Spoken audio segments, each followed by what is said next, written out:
Hello friends! Panguni உத்திரமான இன்னைக்கு, அதாவது April 11, 2025 என் வாழ்க்கையில ஒரு பெரிய அதிசயம் நடந்துச்சுன்னே நான் சொல்லுவேங்க. இந்த வீடியோ ஸ்கிப் பண்ணாம பாருங்க. கண்டிப்பா நீங்களும் அத உணர்வீங்க. கிட்டத்தட்ட 1 வீக்கா எனக்கு சுத்தமா உடம்பே முடியலைங்க. இப்பதான் கொஞ்சம் கொஞ்சமா ரெக்கவர் ஆயிட்டு வரேன். என் வாய்ஸ கேட்டாலே உங்களுக்கே தெரிஞ்சிருக்கும். இன்னைக்கு காலையிலேருந்து என் பையனுக்கும் ஃபீவர் ஸ்டார்ட் ஆயிருச்சு. என்னடா வீட்ல யாரோ ஒருத்தவங்களுக்கு மாத்தி மாத்தி ஏதோ ஒண்ணு உடம்புல பிரச்சனை வந்துட்டே இருக்குதுன்னு மனசும் குழப்பமாவே இருந்துச்சு. கோயிலுக்கே முடியல.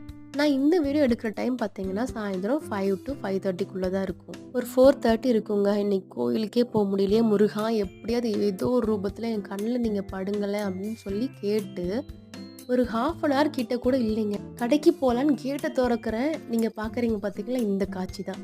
அவ்ளோ நேரம் இத்தன மைல் எங்க இருந்துச்சுன்னே தெரியல. நான் வேண்டி ஒரு 10, 15 நிமிஷம் தான் இருக்கும். இத்தன மைல் என் வீட்டு பக்கத்துல அப்படி இருந்துச்சுங்க. இதெல்லாம் பார்த்த உடனே என் வாயிலேருந்து வர்ற ஒரே வார்த்தை, "நன்றி முருகா" தான் வந்துச்சு.